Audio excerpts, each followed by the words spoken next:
Yes. What kinds of things are time traps? Oh gosh, there are so many different time traps. And here's a really tough one. Relationships can be time traps. Sometimes you have to do a relationship inventory about some of the good relationships in your life and some of the toxic relationships in your life. Have you ever done that? As Christians, it's very, very tough to do that. The pressured woman, she needs to do that. The one who says, if it weren't for everybody else, I would be just fine. I would say to her, do a relationship inventory. Where are people taking my time that maybe would be better spent helping this friend over here? That's so difficult. That's boundaries. Is it meaningful That's saying or no. is it life-sucking? Yeah. Yes. Basically. Yeah, Exactly. I know you know, you're a giver. You're an emotional giver, and I know sometimes we've even talked to you about, you know, the time trap relationships, and it's hard. I know it's sisters. hard. And it's when that resent starts to come into play When that, the you know, I fruit don't of the really want to spirit do this. is not happening. Yes, there's no in love, that joy, connection. peace. Yeah. Yes. Exactly. Yeah. I think that's a good guy. It really is. And then there's some time traps that younger people put on themselves as well too. Hello, Facebook, and some of those things. What are you getting out of it, you know? And sometimes it is a good thing. I think that you all know a way to communicate, and we as older women can learn from you. But really, where does it become time traps? And where I find it interesting on Facebook, for example, sometimes, you know, you're checking out other people's walls and profiles, and I'm like, I don't actually really even know this person, right? So you're, like you were talking about, you're actually investing virtually into someone's life that you actually have no connection with. We're losing that one-to-one relational connectiveness. Oh, that's so key. That's so key. And in looking at time in this holiday season, instead of spending 2-3 hours on Facebook, what about going and having coffee face to face and actually connecting? That's something that we are losing in our generation, in your generation. Bring a few women together and put on the teapot and give them a memory, an opportunity to unload emotionally. And I'll tell you, you talk about time traps, there are also money traps going into this holiday season. I'll give you one of mine, $4 lattes. Ooh. You know, who does Did that? one yesterday. Yeah. When you think about it. Okay, so let's say I did that every single day, which I don't, but let's say I did that, that would be $120 a month. Wow. Over the course of the year, that would be $1,200.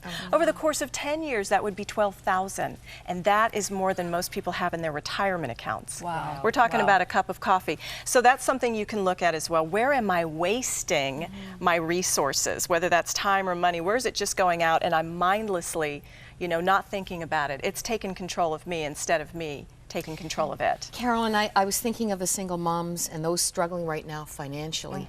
One of the foundational, this is not unique to your writing, expecting the unexpected, having 3 months worth of the foundational money you need to put out in reserve. Absolutely. Can everybody hope to do that? Try doing this today automatically. And I call this no-brainer savings. This is where in your paycheck, do you automatically have savings deducted from your paycheck into a separate account where you can't access it? And that is your slush fund. So if something does happen, an emergency comes up, you can still pay you the have rent that or money. the mortgage payment. Or That's right. I'll tell you, one of the biggest traps with money this time of year is shopping. You talked about that at the top of the show, and we all talk about, oh, I'm stressed out, they're the slow walkers, the fast walkers, get out of my way. 20 in the lineup, get out of here. Exactly. But what about money? What about the money to pay for it? This is the time we're trying to keep up with the Joneses, or they got me this great sweater, so I need to do better for them. And then we spend the next 9 months trying to get out of debt, paying for Christmas this year. So this year, you're going to do something a little different. Are you ready for this? Yes. Okay, we're ready. You make your list of people you want to give gifts to. Okay, instead of writing down the present that you're going to give, you write down the amount that you're going to spend. Yes. Are you with me? Are you going to stick to it? Are you going? Well, yes. You're going to stick to it if you want to stay out of debt this year and start the new year, you know, free and clear, as we say. So anyway, you go through, you write down the amount that you want to spend, add it all up, go to the bank, take that amount out in cash. What happens if you don't have that much cash? Or if it's more? You have to go back through that list, start either cutting names or cutting prices. Go ahead, add it all up again. Go to the store, you have to leave your credit cards at home. Checkbooks stay home, all of that. Cash is what you have this season. Are you with me? Am I in the holiday spirit here? And they're all going, oh no. It's a paradigm shift. The credit cards. Yes. So you've got your cash, you've got your list. Now here's the key. You have to shop through your list. As you're going through, let's say your Aunt Betty, you spend $15 on, and you only wanted to spend $10 on her. Sorry, Aunt Betty. All right, what do you do then for the next person on the list? You have to cut the amount, or you have to cut the names. Aunt so Sue you gets shop $5 because Aunt Betty got a nicer gift. Sorry, Aunt Sue. Absolutely. So that way you're shopping through and you're only using the resources you have. And that way you stay out of debt this holiday season. And it's being mindful of your money. God can help in that. And He does. You know, humanly we might say, oh, this isn't going to work. Give it to God and ask Him to show you, Lord, would you help me to find something really, a wow something for Aunt Betty for $3? Yes. $5? He will help you. does. He will help you with that. We haven't even gotten to that because really we touched on it with meeting with your CEO first thing in the morning. You know, there are more than 2,000 verses in the Bible that have something to do with money or possessions. So this is an area that the Lord knew we would struggle in. But this is also the one area in our church, which confounds me, that we're not talking about, or at least not as much. We're starting to in recent years. We need to get more mindful of what does the Lord say about how He will provide for you, how He will help you. Ask the Lord to come with you on those crazy shopping trips when you know everybody's in your way, I'm stressed out. How can I make this $100, $200, $300 work for my family and not feel, oh boy, I'm not doing enough? He will absolutely help you. He's promised to never leave you in anything. I'm just busting. Can I mean, so much to talk about. This book, Proven Investor, and it's not the investing I really want to talk about. It's the name that you give to the scary woman that nobody, we don't want to go to Proverbs 31, Yes. the perfect woman, but you call her proven. You call her proven. Right. And she was a proven winner. I mean, it's Proverbs and women put together. And really, Proverbs 31, there were two people in the Bible that I couldn't stand when I was a young woman about your age. It was the Apostle Paul and Proverbs 31. Now they're two of my favorites, really. Proverbs 31, she was an entrepreneur and she was also an investor. She's the model for you guys, okay? Because she's someone who didn't go out and work and then spend all the money that she had and say at the end of the day, oh, I'm in crisis. She actually took the money that she earned from her business. She was a business person and a mom. She had her priorities straight with the Lord first, but then she went out and she looked for her field of investment.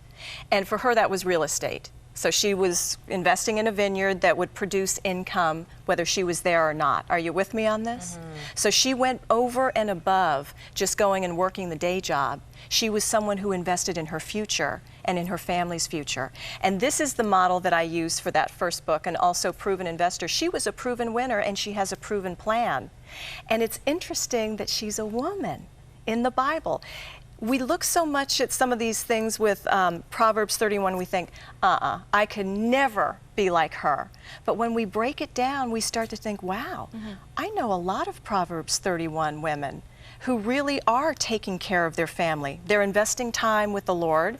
They're investing back into their communities. And that's something else that I want to talk about, another strategy. When you are in crisis, when you are in a job situation that you don't know if it's going to work or not, it's tenuous, when you're in money crisis, continue to give. That's tough. And you don't have to necessarily, it's up to you whether you want to go with Malachi 3:10, giving that 10%. The New Testament says it's according to your income. It's between you and the Lord.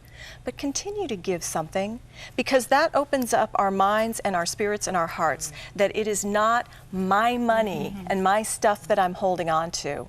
This is yours, Lord. This all belongs to you, and here's how I can show that. Wow, great advice. You know, Carolyn, we have just skimmed the surface on several of your books, and thank you for being with us today and just helping us to kind of, even if we just take a tidbit from each one of the time management, the money management, and how we can better orchestrate our lives, starting with as soon as we wake up in the morning. If we can just incorporate a couple of those into our everyday lives, I think we'll see a difference made in not only the way we feel about ourselves, but about our lives in general and those around us and how they respond to us. Thank you for being with us, Carolyn Castleberry. Where can people pick up a copy of your books? Well, you can go to womenssavemoney.com, and that's our video channel. You can also post there, and all the books are right there.